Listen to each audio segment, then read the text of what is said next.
Welcome back to CM481, the 12 Points of Leadership, Part 2. So if you haven't watched Part 1, make sure you go back and watch Part 1. But this is Part 2. We're going to continue and we're going to finish up on the 12 Points of Leadership. And remember, this is leadership redefined.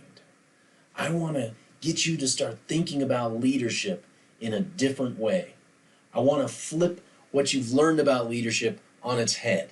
Because I think, and I know that great leaders are born, but there's also great leaders that are that learn to be great leaders. And whether you think you're a great leader or not, you can learn to become a great leader. And so we're going to start with point number 5 today and work our way through point number 12. And point number 5 is connect and network with those who are doing great things in the industry. Connect and network with those who are doing great things in the industry. Now, you may look at me and you may say, well, hey, I'm just a senior, I'm just graduating, I don't know who to network with in the industry at this point. Let me tell you, what you've been doing for the last 4 years here in college and with your friends and everybody in the CM program, that is networking with those who are going to do great things in the industry. You are going to do great things in the industry. And the people around you right now in this program are going to do great things. You are surrounded by them. Look around you. Do you know all of the people in this class? Probably not. Why not? Have you gotten involved enough?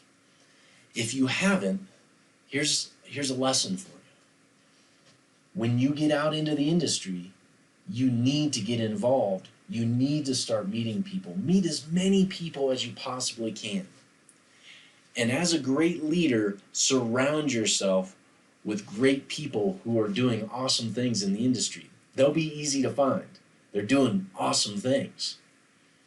But great leaders need great people around them. Now, number 6 is choose a great company that you see has a great future in front of it. Choose a great company that you see has a great future in front of it. Great leaders need to be surrounded by great people, but they also need a company that can support them to do the awesome things that they're going to be doing in their careers as a leader. They need resources. They need to be surrounded with good projects, and good projects come from good companies. So surround yourself with a great company. Now, who are the great companies out there? Well, I'll tell you, we've done a lot of the homework for you already. All of the companies that are coming in on Thursday nights to do construction industry seminars, those are great companies. You can't go wrong choosing one of those companies to go to work for. Those are outstanding companies. Now, I won't sit here and tell you that every construction company out there is a great company. There's a lot of companies out there that are not good companies. And hopefully you don't end up at any of those. I've had the experience back, long before I got into working in commercial construction, but I had some experiences in residential construction with some bad companies. And those companies will put a bad taste in your mouth. But you can definitely rest in your decision if you've gone with one of the companies that support our program. And not just because they support our program. It's just we've vetted these companies. They are good companies. But be going to construction industry seminars. Be meeting these companies. Be meeting the people that work for them. Because remember, once again, surround yourself and network with people that are doing great things in the industry. Well, even if you're not going to work for that particular company, make sure you go meet them, because you are going to run into them again. And maybe someday you might be asking for a job from them. It's always possible. And we live in a relationship-based world, and we're going to be working in a relationship-based industry. So make sure you're cultivating those relationships and meeting people and networking with people. Choose a great company. This is real life now. You gotta treat it that way. Number 7 is, and this might surprise you a little bit, be a giver. Be a giver. Okay, what do I mean by that? Do I mean you should just start walking around and throwing $10 bills at the people that work for you? Hey, good job. Yeah, it's good to see you today. Here's $10, $20. You know, it's a good week. That's not really what I'm talking about here, obviously. But remember when I talked about servant leadership? To serve first and lead second. To serve, you need to give. And what do leaders have to give? Leaders have time that they can give, so they can give time to their employees to be successful. They can give time enough to their employees so that their employees aren't stressed out.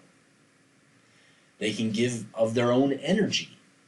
So hopefully you're an energetic person, because you can give that energy. And the energy that you have inside you is contagious to other people. And so that energy, you can give that to the people that are working for you as a leader. You can also give resources. So you can give resources to the people that are working for you so that they can be successful. Do they need something? Do you need something? Do you need something? I've got the resources for you. Be a giver. Always be giving of your time and your talent and your resources. And you will be a great leader. But you have to be generous. You have to be a giver to be a great leader. Now, number 8. You're going to hate this one. Trust me, most of you will. It's read. Read like crazy. Read like actual books, okay? Now you might say, well, I read all day long on my phone. I'm reading Reddit and Instagram. No, Instagram's just pictures, but they just got some words on there. Yeah. No, that's not what I'm talking about. I'm talking about truly reading. Get yourself a good leadership book. Get yourself a good book about business. Even just get yourself a nice fictional book that can keep you entertained, but can keep your mind engaged. So, as a construction manager, you need to be creative. You need to be smart. You want to be one of the smartest people in the room. And I know what you're thinking. You're like, well, I can be creative. I've got Google. I can be creative. I got Pinterest. I can look up stuff. That's not the kind of creative I'm talking about. I'm talking about true intelligence. And reading will help you maintain that intelligence. You guys are all smart people. So make sure you're reading and learning something new every single day. Talking about being the smartest person in the room. Let's talk about that for a minute. Because ultimately, when we read, we're trying to become better. We're trying to better ourselves, and we're trying to keep our minds sharp. But the smartest person in the room. I was reading an article the other day, and in this article, it was talking about how to tell who the smartest person in the room was. And it might surprise you. It did not say, look for the person who has all the answers to all of the questions. It didn't say that. It didn't say, look for the person who talks the most and really shows those leadership skills by, leading the conversation. It didn't say that either. You know what it said? It said, look for the person who's asking the most questions. The person who's asking the most questions, well, isn't that the person who doesn't know as much because they don't have the answers to the questions, so they need to ask questions? No, that's not how it works. the person who's asking the most questions is going to know the most because they're really engaged and listening and want to know more about something. Chances are the people that aren't asking the questions really actually don't know the answers to those questions. They're just too afraid to ask the questions. The smartest person in the room is going to be asking questions, learning and learning and learning and learning. And also, the smartest person in the room might be asking questions that they already know the answers to because they're leading the conversation in a direction to where they want it to go. Be careful. If you're a know-it-all type of person and you get around one of these people who asks a lot of questions, they may already know the answer to that question. And you might end up looking dumb if you just come out with all these answers that you don't actually know the answer to. Be careful. But I encourage you, ask questions, ask questions, ask questions. Be the smartest person in the room. Ask questions. And read. Keep your mind sharp. Read, read, and read some more. Number 9 is remember your old friends while making new ones. Remember your old friends while making new ones. Now, I've already told you multiple times, we're in a relationship-based business. You are going to run into people again. You are going to have relationships that continue beyond just the companies that you work for, because you may move around companies, other people may move around companies, and you're going to have relationships that are out there that hopefully are good relationships. But you need to remember your old friends while making new ones. Now, I was taught a hard lesson back in 2008. Now, for those of you who don't remember, that was when about half the construction industry was laid off because everything just tanked. And I was caught in that half of the construction industry being laid off. And I got laid off.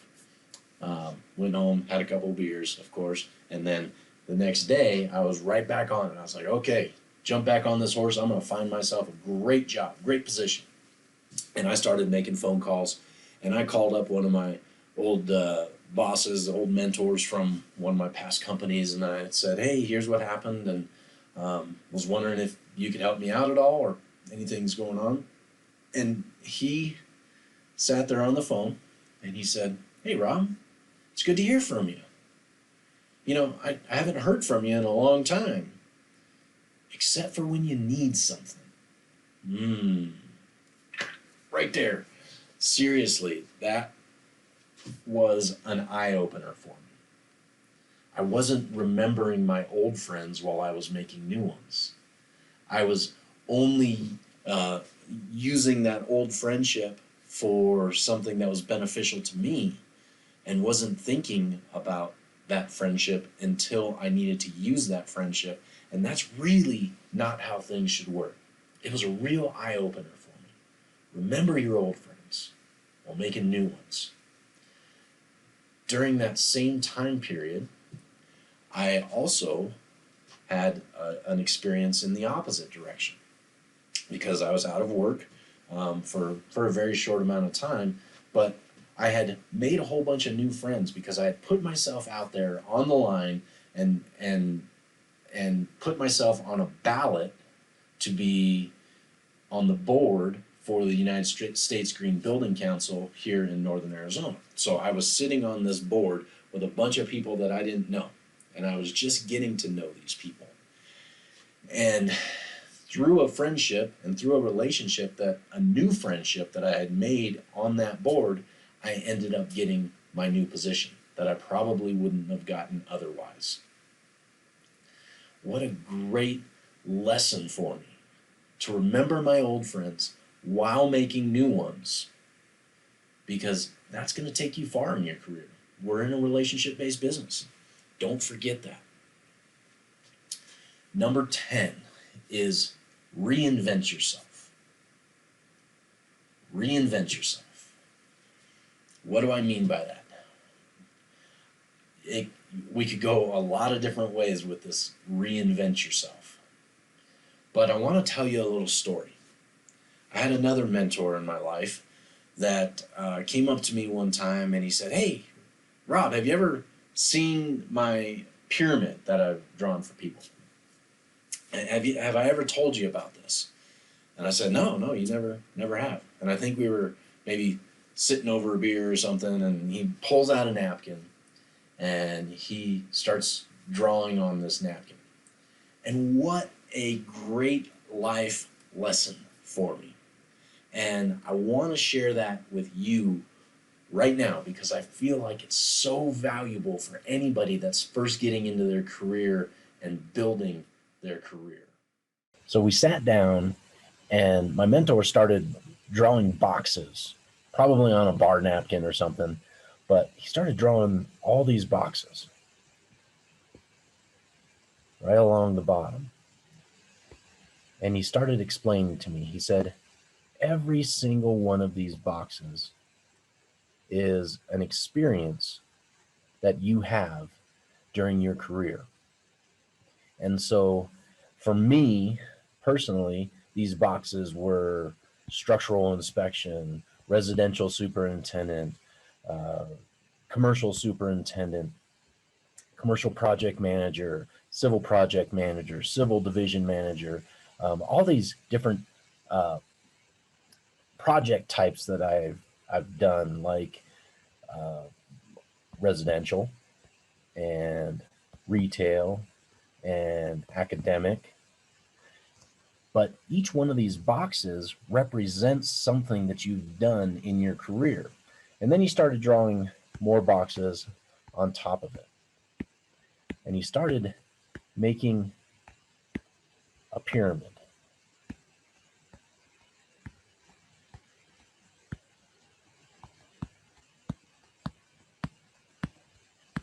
And he explained to me that the more boxes that you have on the bottom of your pyramid, the higher your pyramid can go.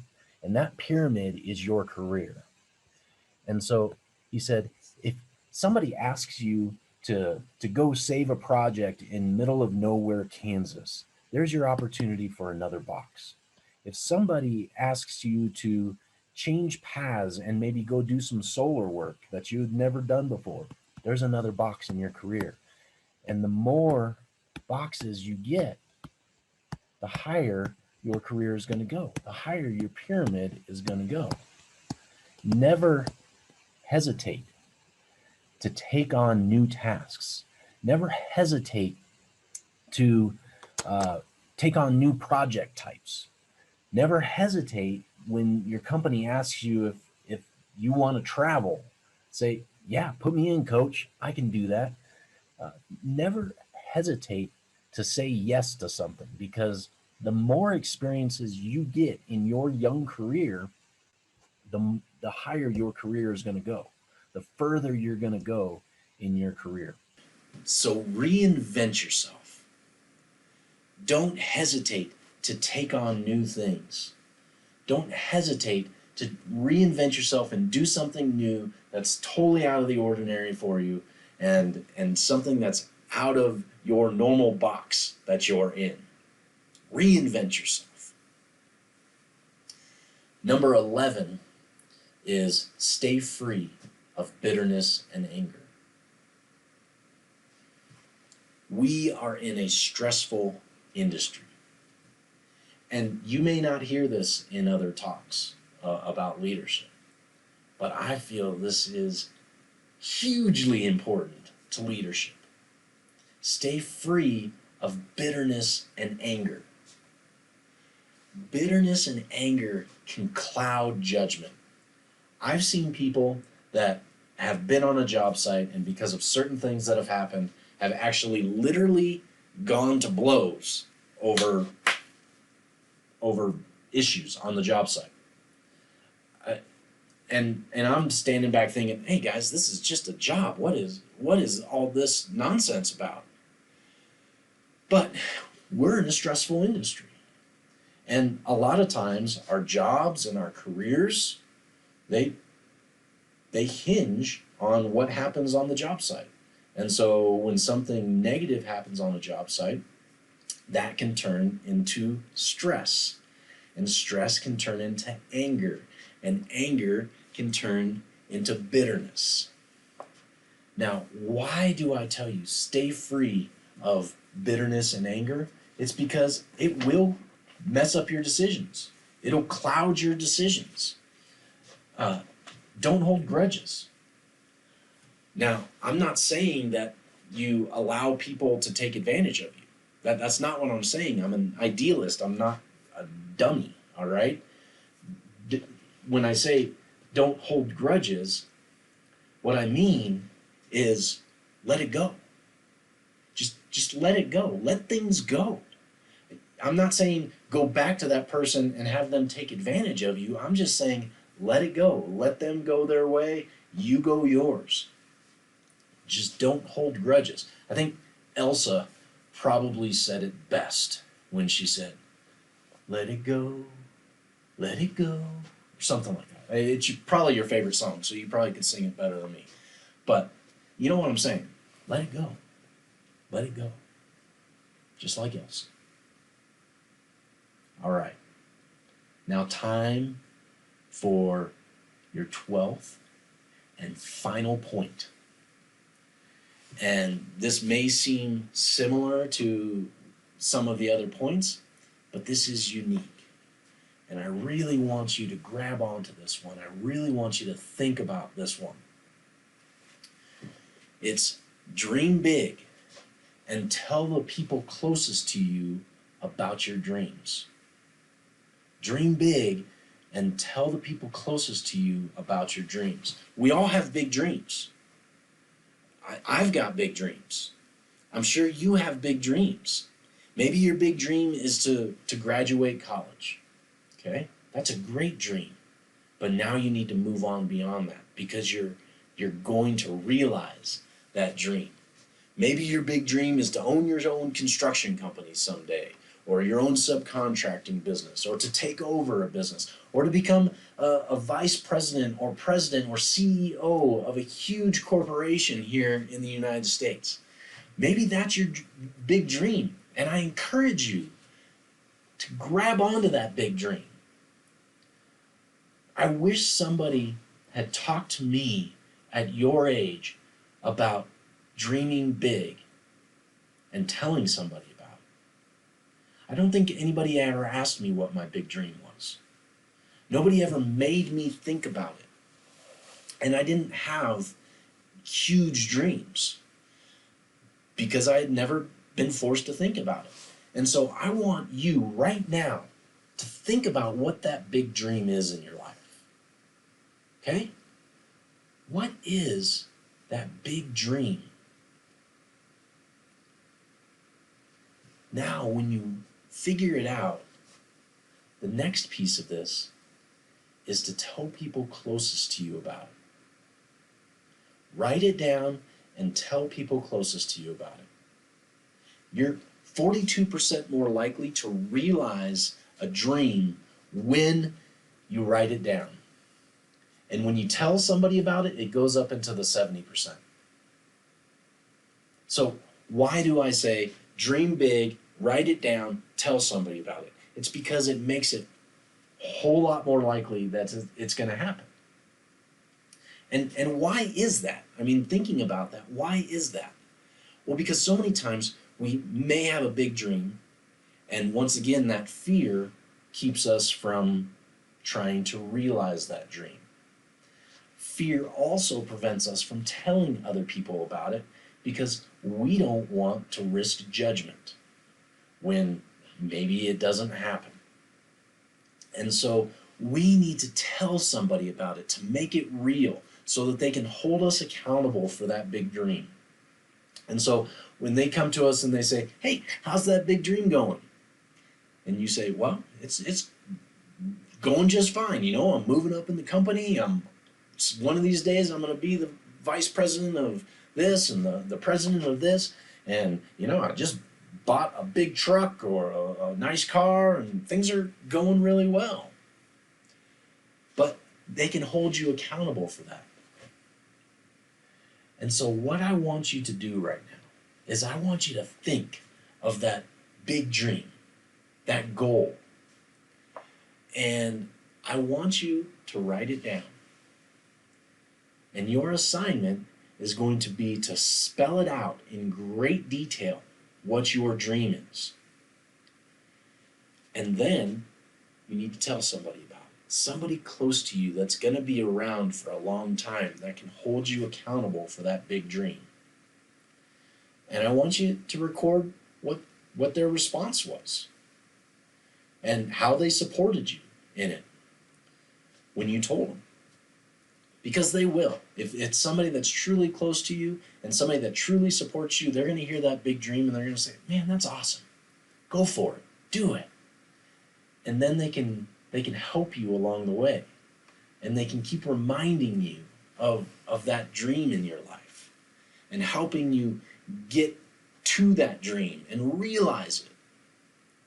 So, dream big and tell the people closest to you about it. It's going to make it happen. I know you guys are going to be successful leaders in the construction industry.